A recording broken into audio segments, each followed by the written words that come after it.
Good morning all my amazing students. Very very very वाला good morning. कैसे हो आप सभी लोग? एक बार चैट में बता दो।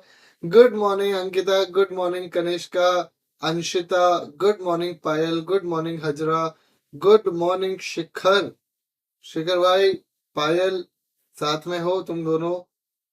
पीयूष, चहक, तृप्ति, गुड मॉर्निंग मेरे प्यारे बच्चों।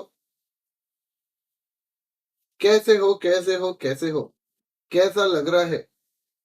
कैसा लग रहा है सर? मतलब जैसा लगता है वैसा ही लग रहा है? कुछ लगने लायक था क्या? कैसे हो एक बार जल्दी से बता दो मेरे प्यारे बच्चों। बहुत ही बढ़िया। यार आई होप आप लोगों की पढ़ाई बहुत अच्छे से चल रही होगी। आई होप आप अमेजिंग तरीके से मेहनत कर रहे होंगे। आई होप कि आप लोगों को कुछ एक्साइटिंग सा नया सा पढ़ने को सीखने को मिल रहा होगा। भाई लोग, अपन लोग कल से जो आज अपनी फाइनल जो YouTube सेशन रहेगा, YouTube डेमो रहेगा, फाइनल आज का रहेगा। कल से यानी कि 1 जुलाई से we will be completely exclusive for our students. तो अगर आप या फिर आपका कोई दोस्त या फिर आपका कोई भी फैमिली मेंबर, कोई रिलेटिव अगर क्लास लेना चाहता है मेरी या फिर एपीटी के किसी भी फैकल्टी की, तो it will be really really great. वो बिल्कुल ज्वाइन कर सकता है and we will be more than happy to have him और हर इन आवर क्लासरूम। भाई लोग, अगर आपको प्राइसिंग वगैरह का डाउट हो तो आप मैनेजमेंट से पूछ सकते हैं इन द गिवन नंबर, जो नीचे नंबर दिया है उस पर आप कॉल करके पूछ सकते हैं। और बाकी अगर आपको कोई भी क्वेरी होती है तो भी आप पूछ सकते हैं, कोई दिक्कत की बात नहीं है। हम कैसा पढ़ाते हैं नहीं पढ़ाते हैं वो आपने इन 10 क्लासेस में देख ही लिया होगा। हमने 2 क्लासेस 3 क्लासेस नहीं ली डेमो की, instead we took 10 classes so that you can take a holistic picture कि भाई किस तरीके की हमारी क्लासेस होती है, किस तरीके से हम लोग काम करते हैं, किस तरीके से मैं पढ़ाता हूँ। सो आई होप उसमें आपको कोई दिक्कत नहीं होगी, उसमें आपको कोई समस्या नहीं होगी। ठीक है, तो 1 तारीख से यानी कि कल से we will be completely exclusive for our students. YouTube पे बैचेस, यूट्यूब पे लेक्चर्स नहीं आएंगे। ठीक है, ये बात का यार आप ध्यान रख लेना, so that will be really great. बाकी अगर आपको कोई भी क्वेरी होती है, कोई भी डाउट होता है, कोई भी प्रॉब्लम आती है, कोई भी समस्या आती है, so you can always share your thought with us in the given number. ये जो नीचे आपको व्हाट्सएप नंबर दिख रहा है उस पर आप शेयर कर सकते हैं। और अगर आपको नहीं, आपको इंस्टाग्राम पे करना है तो आप इंस्टाग्राम हैंडल पे भी कर सकते हैं, जो NM_निकुंज करके आपको दिख रहा होगा। ठीक है, we will be more than happy to listen to you and we will be more than happy to help you out in your problems. चलिए भाई लोग, इसी के साथ हम लोगों ने लास्ट क्लास में अपना क्या पढ़ा था? हम लोगों ने सर, हम लोग सेकेंडरी मार्केट्स देख रहे थे, जिसके अंदर हमने आपका यहाँ पे ट्रेडिंग के बारे में हम लोग देख रहे थे। सेटलमेंट साइकिल हम लोगों ने लास्ट क्लास में समझी थी। और जो हमारे इंटरमीडियरीज है वो हमने देखे थे, इंटरमीडियरीज को हमने समझा था। सर साथ ही साथ में हम लोग आगे बढ़े थे और हमने ये वाला पार्ट अभी स्किप किया था क्योंकि ये थोड़ा सा अनकनेक्टेड पार्ट है। और हम ट्रेडिंग प्लेटफॉर्म्स पे आए थे। सर ट्रेडिंग प्लेटफॉर्म्स पे हमने देखा था कि भाई आपका मेन बोर्ड होता है, एसएमई बोर्ड होता है, आपका इन्वेस्टर ग्रोथ प्लेटफॉर्म होता है, और फिर सर आपका आता है social stock exchange. Main board पे आपकी मेजर कंपनीज लिस्ट होती है, जबकि एसएमई बोर्ड पे आपकी छोटी कंपनीज लिस्ट होती है। इनोवेटर्स ग्रोथ प्लेटफॉर्म पे आपकी सर नई कंपनीज, जो यूनिक कंपनीज होती हैं, जो किसी नए टेक्नोलॉजी में काम कर रही होती है, वो लिस्ट होती है। And finally social stock exchange में आपके non non for profit organisation जो होती है, not for profit organisation sorry, वो सारे ऑर्गेनाइजेशन यहाँ पे सोशल स्टॉक एक्सचेंज पे लिस्ट होते हैं। सर मेन बोर्ड पे हमने देखा था कि इतना कोई प्रॉब्लम नहीं है। मेन बोर्ड पे अगर आप जो रिक्वायरमेंट्स है वो ले लेते हो, वो कंप्लाई कर लेते हो, और साथ ही साथ में आप अपना इन प्रिंसिपल अप्रूवल वगैरह ले लेते हो, आईपीओ रजिस्ट्रेशन ले लेते हो, तो कोई दिक्कत नहीं है। आपको हम मेन बोर्ड पे रजिस्टर कर लेंगे, कोई प्रॉब्लम नहीं है। ऑल्दो यहाँ पे आप लोगों को मेन बोर्ड काफी ज्यादा डिटेल में नहीं बताया गया इस चैप्टर में, बट जब हम आईसीडीआर चैप्टर पढ़ेंगे, चैप्टर नंबर 8 है आई थिंक सो, वहां पे हम लोग काफी ज्यादा डिटेल में जाके ये जो पूरी रिक्वायरमेंट्स है मेन बोर्ड की, एसएमई बोर्ड की, उसको देखेंगे, उसको डिटेल में समझेंगे। ठीक है, चलिए। सर इसके बाद हम लोगों ने देखा था कि यार एसएमई प्लेटफॉर्म पे बीएससी एसएमई पे लिस्ट अगर आपको होना है तो उसमें क्या रिक्वायरमेंट्स होगी, उसमें क्या आपको बातों का ध्यान रखना पड़ेगा, वो हम लोग देख रहे थे। हमने समझा था सबसे पहले तो sir you should be incorporated under companies act, very important sir. आप कंपनीज एक्ट में बने होने चाहिए। सर उसके बाद आपका जो post issue paid up capital है, sir post issue paid up capital 25 crore से ज्यादा नहीं होना चाहिए। अगर आपको याद आ रहा हो तो ये हमने समझा था कि post issue paid up capital क्या होता है। शेयर्स इशू करने के बाद फाइनली आपका पेड अप कैपिटल कितना बना है। हमें ऑथराइज कैपिटल से मतलब नहीं है, हमें आपके इशूड कैपिटल से मतलब नहीं है, हमें मतलब है सिर्फ किससे, पेड अप कैपिटल से मतलब है। और वो भी फेस वैल्यू पे आपका 25 करोड़ एक्सीड नहीं करना चाहिए। नेटवर्थ आपकी 1 करोड़ होनी चाहिए for preceding 2 full financial years. Net tangible assets आपके 3 करोड़ के होने चाहिए इन प्रीसीडिंग 3 फुल ईयर्स। ठीक है, तो ये सारी बातें अपन लोगों ने लास्ट क्लास में की थी, अब अपन को इसके आगे बढ़ना है। सर यहाँ पे हम लोग कहते हैं कि आप कम से कम 3 साल के लिए तो एग्जिस्ट करने चाहिए, बेयर मिनिमम बेसिस पे 3 साल के लिए तो एग्जिस्ट करने ही चाहिए, तब तो हम आपको लिस्ट करेंगे। नहीं तो अगर आप 3 साल के लिए भी नहीं हो मार्केट में, या आप 3 साल के लिए भी एग्जिस्टेंस में नहीं हो, तो हम आपको क्या ही लिस्ट कर लेंगे, आपका क्या ही ट्रैक रिकॉर्ड देख लेंगे। तो कम से कम 3 साल के लिए तो आपको एग्जिस्टेंस में होना चाहिए, हम लोग ये बात कहते हैं। आगे हम लोग ये भी चीज कहते हैं सर, आपको ये बात ध्यान रखना है कि 3 साल आप, जरूरी नहीं है कि कंपनी के फॉर्म में ही हो, 3 साल आपका हम लोग इंक्लूड करेंगे अगर आप पहले एलएलपी थे, या फिर आप कोई पार्टनरशिप थे, रजिस्टर्ड पार्टनरशिप थे,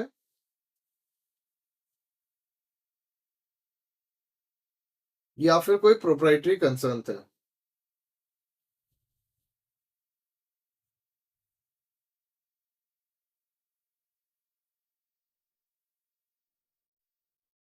ठीक है, provided the applicant company should have a track record of operations for at least 1 full financial year and audited financial results for 1 full financial year. तो सर यहाँ पे इन्होंने एक चीज और क्या बोल दी आपको, कि कम से कम भाई तुम्हारा जो एग्जिस्टेंस है वो 1 साल के लिए तो कंपनी के फॉर्म में होना ही चाहिए। भले ही तुम एक कंपनी थे जो प्रीवियसली एलएलपी या फिर रजिस्टर्ड पार्टनरशिप या प्रोप्राइटरी कंसर्न थे, जो कि कंपनी में कन्वर्ट हुए थे, इस बार तुम्हें ध्यान रखना है कि तुम्हारे ट्रैक रिकॉर्ड में कम से कम 1 साल का ऑपरेशंस तो होना ही चाहिए, 1 फुल फाइनेंशियल ईयर का। और सर तुम्हारा ऑडिटेड रिजल्ट्स जो है वो 1 फुल फाइनेंशियल ईयर के होने ही चाहिए। अब अगर आप मेरे से कायदे से पूछते हो ना कि सर ये 3 साल की कंडीशन इन्होंने लिख तो दी है, पर मार्केट में ना आपकी तभी इज्जत बनती है जब आप कम से कम 10 एक साल से मार्केट में हो, आप काम कर रहे हो। एकदम नई नवेली कंपनी को कोई भी व्यक्ति पैसा देने में डरता है, हिचकिचाता है, कोई पैसा नहीं देता। तो सर नई कंपनीज पे कोई ना तो बेट लगाता है, ना ही उसकी कोई मार्केट स्टैंडिंग होती है। तो ये इन्होंने 3 साल लिख तो दिया है, पर कायदे से अगर देखा जाए तो 10 एक साल से पहले की कोई कंपनी को यहाँ पे लिस्ट नहीं होती है। At least I don't know any company जो 10 एक साल के विद इन से कम में, यानी कम एग्जिस्टेंस में यहाँ पे लिस्ट हो गई हो। ठीक है, तो यहाँ पे हमारी लॉ के हिसाब से रिक्वायरमेंट कितनी है बच्चों, 3 साल की यहाँ पे रिक्वायरमेंट है। आगे हम लोग कहते हैं operating profit EBITDA. Sir from operation for 2 out of 3 latest financial year positive in at least 1 preceding full financial year.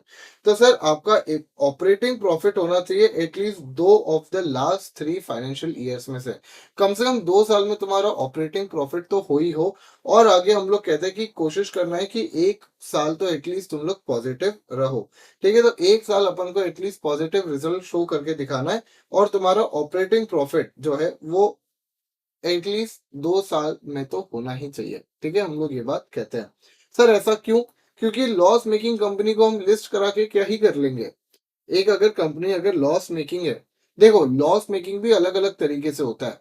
हम लोग यहाँ पे कहते हैं कि आपका जो ऑपरेटिंग प्रॉफिट है वो आपका पॉजिटिव होना चाहिए, भले ही आप फिर फाइनली लॉस में क्यों ना हो, पर आपका जो आ, ये है क्या कहते हैं इसको, आपका जो ऑपरेटिंग प्रॉफिट है वो जरूर पॉजिटिव होना चाहिए, ये हम लोग यहाँ पे कहते हैं। ठीक है सर, उसके बाद लेवरेज रेशियो। अच्छा, लेवरेज रेशियो क्या होता होगा, थोड़ा सा गेस वर्क करके बताओगे मुझे, what do we mean by the term leverage ratio, क्या होता होगा ये वर्ड का मतलब लेवरेज रेशियो।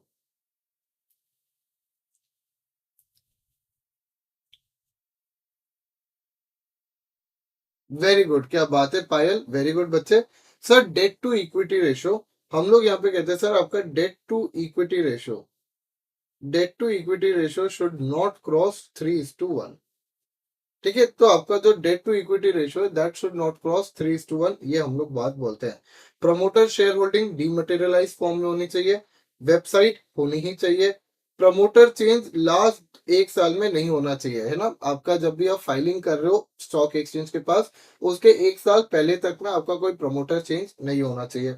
सर आपकी company obviously IBC insolvency and bankruptcy code में नहीं होनी चाहिए। सर ये इंसॉल्वेंसी एंड बैंक्रप्सी कोड क्या है? ये बेसिकली कहता है कि अगर आपकी कंपनी का दिवालिया निकल चुका है, इंसॉल्वेंट हो चुकी है, या फिर सर आपकी कंपनी जो है वो उसकी लायबिलिटीज उसके एसेट्स के कंपैरिजन में ज़्यादा है। तो हम लोग कहते हैं सर ऐसा बिल्कुल भी नहीं होना चाहिए। आगे हम लोग कहते हैं sir disciplinary action, no regulatory action of suspension of trading against the promoter और companies promoted by the promoter by any stock exchange having nationwide trading terminals. Director should not be disqualified debarred by any of the regulatory authority. Sir ये ध्यान रख लेना कि आपके directors या फिर अगर उन डायरेक्टर्स ने कोई और कंपनी बना रखी है, तो सर उनके अगेंस्ट कोई भी तरीके का डिसिप्लिनरी एक्शन ना लिया गया हो, है ना? उनका वो जो भी दूसरी कंपनी से अगर वो लिस्टेड है, तो सर उनका किसी भी तरीके से स्टॉक एक्सचेंज पे ट्रेडिंग को सस्पेंड ना किया गया हो। ये इंपॉर्टेंट हो जाता है हमारे लिए। और आपको ये भी ध्यान रखना है कि कोई रेगुलेटरी अथॉरिटी ने आपके डायरेक्टर्स के अगेंस्ट कोई एक्शन ना लिया हो। ठीक है सर।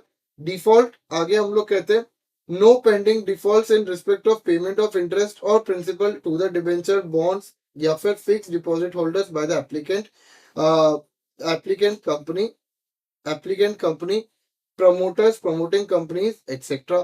सर आपकी किसी भी कंपनी या फिर आपके डायरेक्टर ने कोई भी डिफॉल्ट नहीं किया होना चाहिए in the respect of payment of कोई भी इंटरेस्ट, प्रिंसिपल अमाउंट, इन सब के रिस्पेक्ट में कोई भी डिफॉल्ट वगैरह नहीं किया होना चाहिए। ये बात हम लोग यहाँ पे बोलते हैं।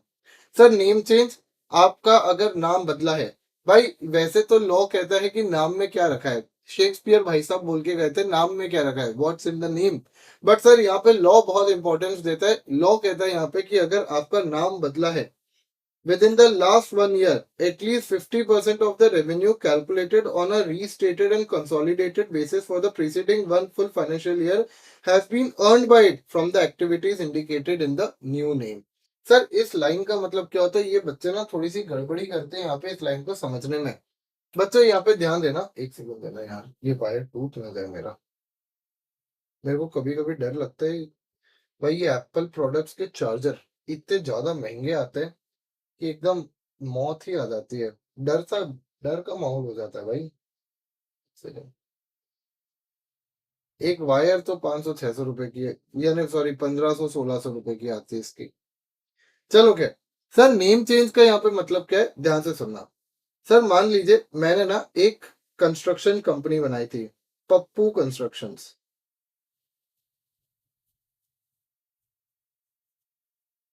सर मैं पहले किस में था, रियल एस्टेट में था, और मैं रियल एस्टेट कंसल्टेंसी में भी था। यानी लोगों को मैं एडवाइस करता था कि उनको कैसे डिजाइन रखना चाहिए, कैसे उनको प्लानिंग करनी चाहिए, कौन सा एरिया ग्रो करेगा नहीं करेगा, ये सब करता था। सर मेरे को रियल एस्टेट से 40% इनकम आती थी और कंसल्टेंसी से 60% इनकम आती थी। तो मैंने कहा एक काम करता हूँ ना, मैं इसका नाम ही चेंज कर लेता हूँ। मैं अपना नाम कर लेता हूँ पप्पू कंसल्टेंसी। सर हम लोग कहते हैं कि अगर आपने अपना नाम चेंज किया है, तो उसके बाद आपका जो नया नाम से एक्टिविटी हमें समझ में आ रही है, आपके नए नाम से जो एक्टिविटी यानी कि कंसल्टेंसी की जो एक्टिविटी है,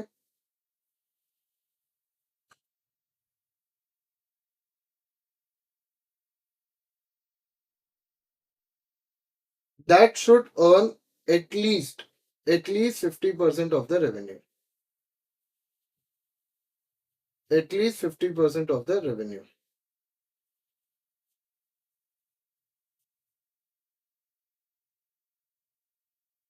क्या अपन को ये बात समझ में आई? सर आपको हम नाम चेंज करने से मना नहीं कर रहे, हम बिल्कुल कह रहे हैं आप चेंज करो। बट सर जो आपका प्रीसीडिंग फुल फाइनेंशियल ईयर है, उसका जो 50% रेवेन्यू होगा, सर वो आपके नए नाम से शो होना चाहिए। ये बात हम लोग यहाँ पे कहते हैं। जो आपका न्यू नेम है वो रिफ्लेक्ट करना चाहिए। क्या अपन को ये बात समझ में आई? अगर सर आपका नया नाम पप्पू कंसल्टेंसी है, बट यहाँ पे आप जो रेवेन्यू कमा रहे हो कंसल्टेंसी से वो सिर्फ 40% है। तो हम आपको आईपीओ यहाँ पे लॉन्च करने नहीं देंगे, बिल्कुल भी अलाउड नहीं होगा। सर क्यों नहीं अलाउड होगा? क्योंकि आपने जो अपना नाम चेंज किया है, आपका जो रेवेन्यू अर्नड है that is less than at least 50% of the total revenue. समझ में आया क्या भाई लोग?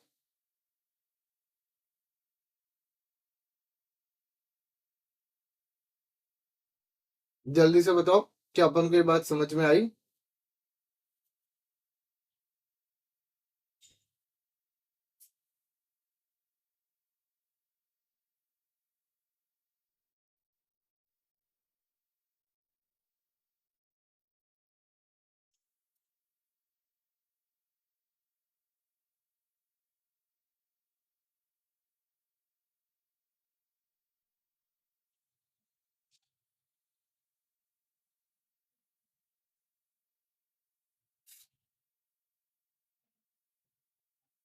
बहुत ही बढ़िया।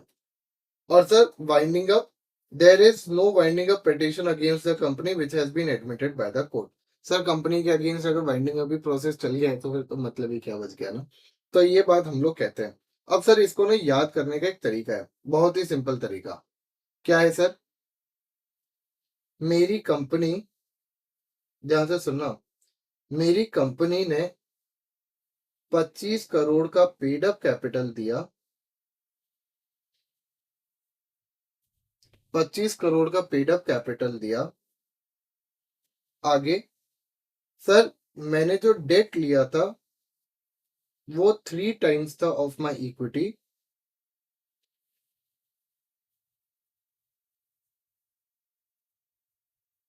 आगे मेरे अगेंस्ट कोई इंसॉल्वेंसी की प्रोसीडिंग्स नहीं चल रही थी, ना ही डायरेक्टर्स ने कोई गलत काम किया था,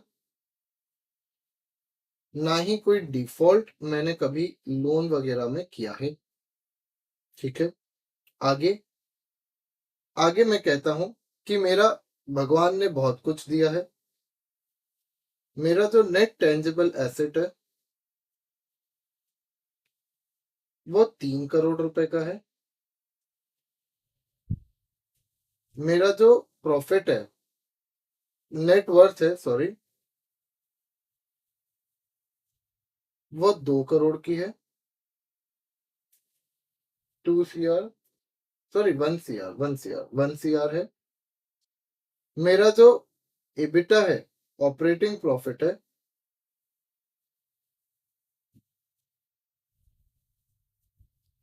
वो लास्ट 2 इयर्स में है, एटलीस्ट 2 इयर्स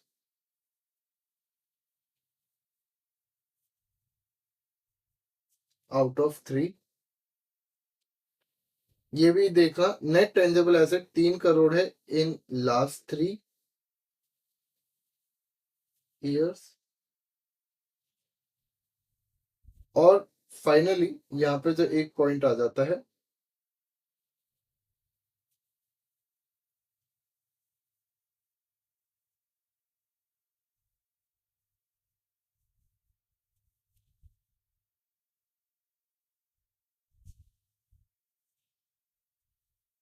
मैं लास्ट 3 साल से एग्जिस्टेंस में हूँ।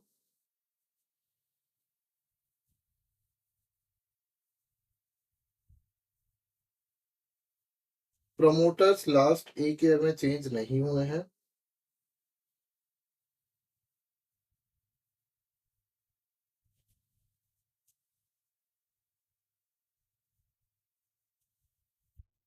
कोई बाइंडिंग अप प्रोसीडिंग्स नहीं पेंडिंग है।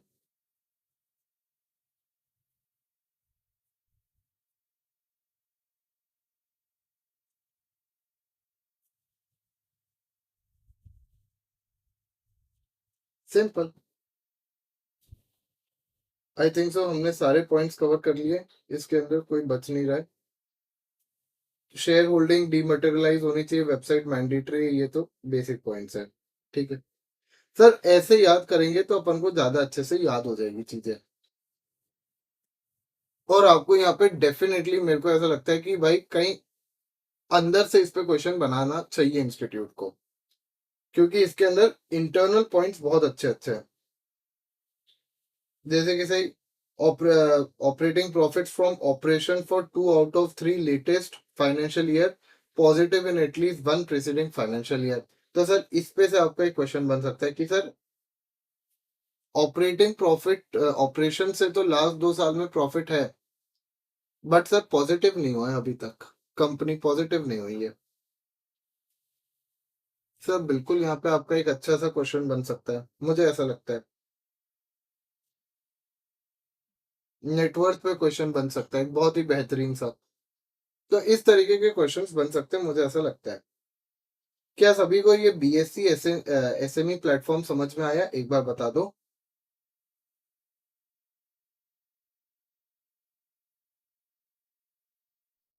क्या सभी को इतना समझ में आया, एक बार बता दो गाइस।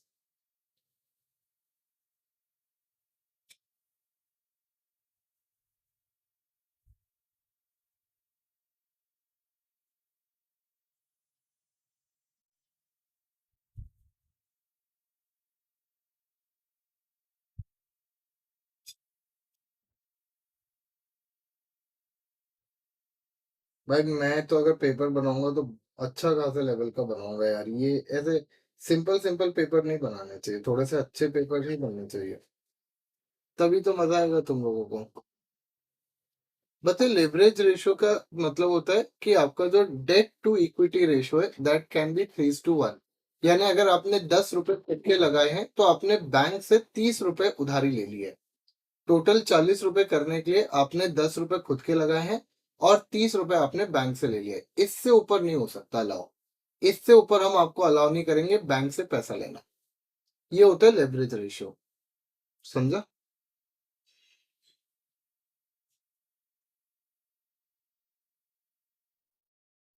चलिए लिखेगा। हमने लास्ट क्लास में सेटलमेंट तक लिख लिया था if I am not wrong, एक बार आगे लिखेगा टाइप्स ऑफ सिक्योरिटीज। आ गया।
बाकी गाइज अगर आपको लेक्चर अच्छा लगता है तो प्लीज डू मेक श्योर कि आप लाइक करें, कमेंट करें, शेयर करें अपने फ्रेंड्स फैमिलीज के साथ, ताकि भाई ज्यादा से ज्यादा लोगों तक पहुंच सके।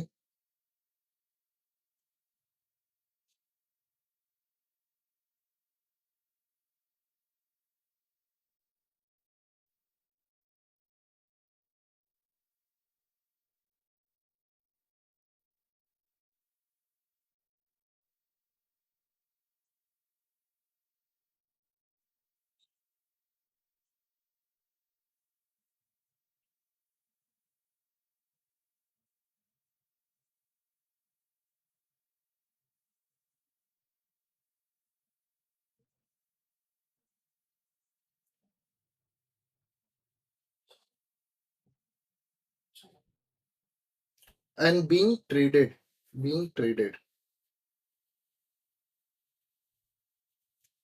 being traded in normal course.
Done बच्चों, आगे बढ़ सकते हैं।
and they act as guarantor to the trade and helps in settlement of trade between buyer and seller.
चलिए, इतना हो जाए एक बार तो बता देना प्लीज।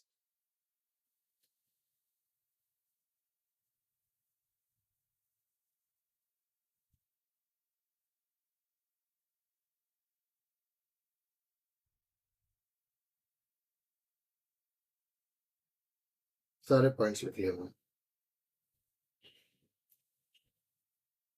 डन। आगे बढ़ सकते हैं हम लोग।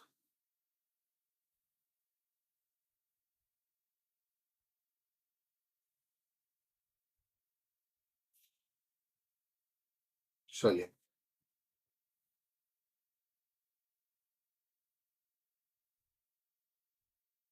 लिखिएगा आगे।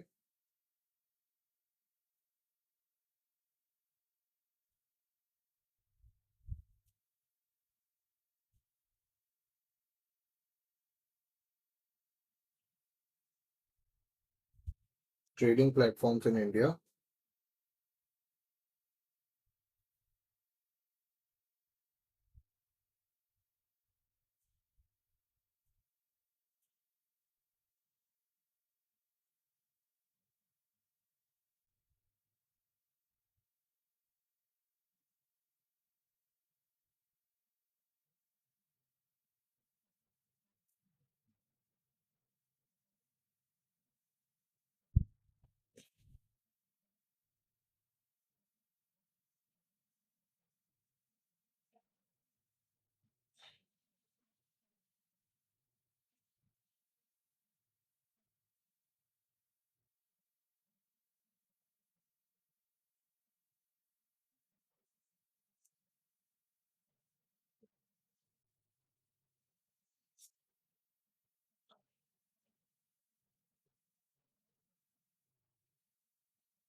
हाँ, उतना ही चार्ट बना लेना बस।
कोई पॉइंट हमारा छूट रहा है क्या? मेरे ख्याल से तो हमने सारे, हाँ, 1 पॉइंट छूट रहा है ना?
बहुत ही बढ़िया।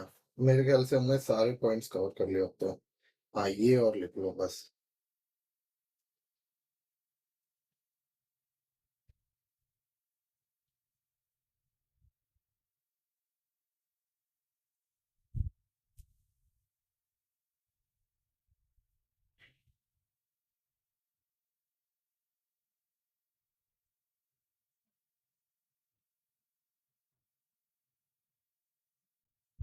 चलिए, बस। ओरे, ओरे, ओरे। बस, बस, बस।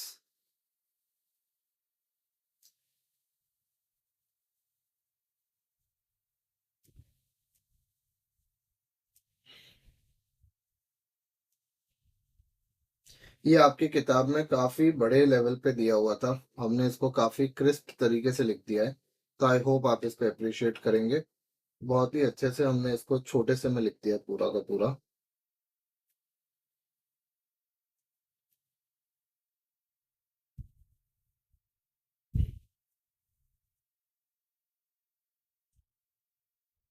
हो गया भाई लोग? एक बार बता दो।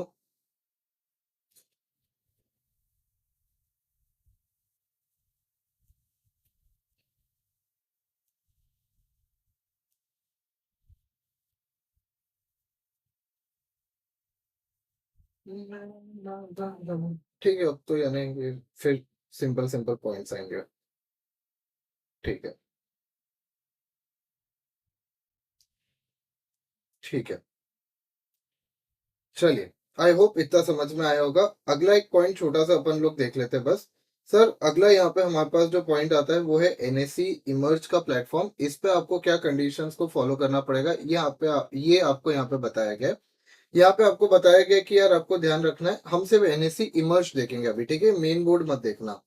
This main board is not necessary for you right now, इसको छोड़ देना। ये हम लोग नहीं देखेंगे, एनएससी इमर्ज ही देखेंगे। Sir, paid up capital less than 25 crore, जो अभी हम ऊपर पॉइंट पढ़ के आए थे कि भाई 25 करोड़ से ज्यादा आपका paid up capital post issue पे नहीं होना चाहिए। सर, मिनिमम अलॉटीज कितने होंगे आपके आईपीओ में? कम से कम 200 होने चाहिए। 200 से कम तो क्या ही रखोगे। सो 200 होने चाहिए।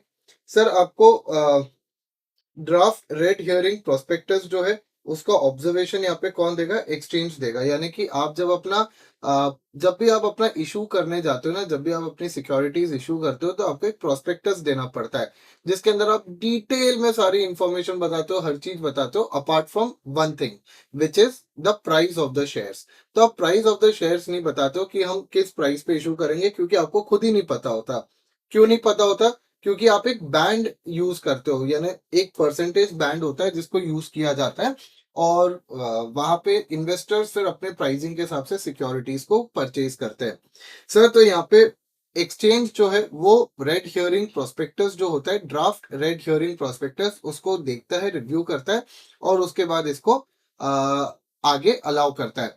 तो सर, रेड हियरिंग प्रोस्पेक्टस का जो ऑब्जर्वेशन है वो कौन देगा बच्चों? यहाँ पे आपका एक्सचेंज देगा। कौन देगा? एक्सचेंज देगा। ये याद रखना, सेबी वगैरह नहीं देगा। यहाँ पे हमने एक्सचेंज पे पावर दे दी कि तुम ही देख लेना, तुम ही अप्रूव कर देना, तुम ही समझ लेना।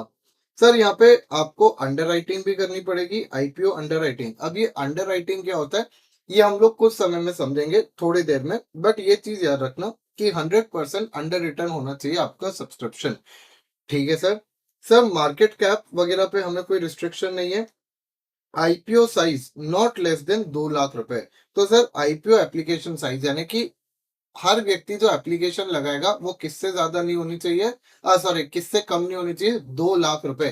तो हर इन्वेस्टर को कम से कम 2 लाख रुपए तो यहाँ पे लगाने ही पड़ेंगे, हम लोग ये चीज बोलते हैं। मिनिमम बेसिस पे जो एप्लीकेशन अमाउंट आएगी वो 2 लाख रुपए की आनी चाहिए। सर रिपोर्टिंग आपको हाफ ईयरली बेसिस पे यहाँ पे रिपोर्टिंग करनी पड़ती है, और मार्केट मेकिंग यहाँ पे मैंडेटरी होती है। सर मार्केट मेकिंग क्या होती है ये भी मैं आपको समझाऊंगा। आज नहीं, आज अगर अपन ये समझने बैठे तो बहुत ही ज्यादा समय निकल जाएगा।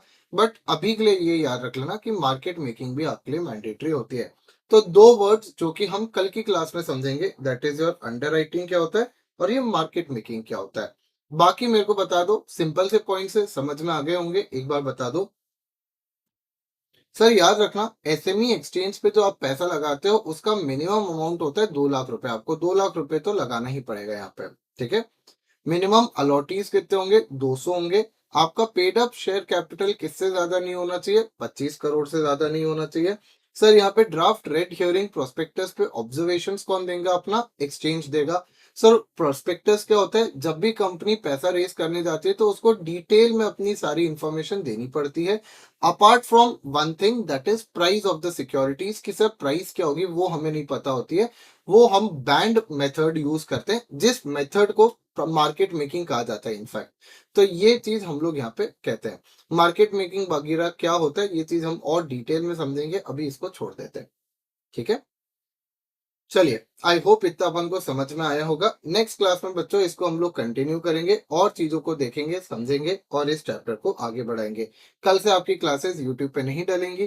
तो अगर आपको लेक्चर्स अच्छे लगते हैं, please do make sure that you contact on this given number and reach out to us for our classes. Thank you so much, this was all for this class. Next class में मिलेंगे, तब तक अपना ध्यान दें, मजे से रहें और मस्त तरीके से पढ़ते रहें। जी पायल। सर आगे क्या सर, बताओ जी।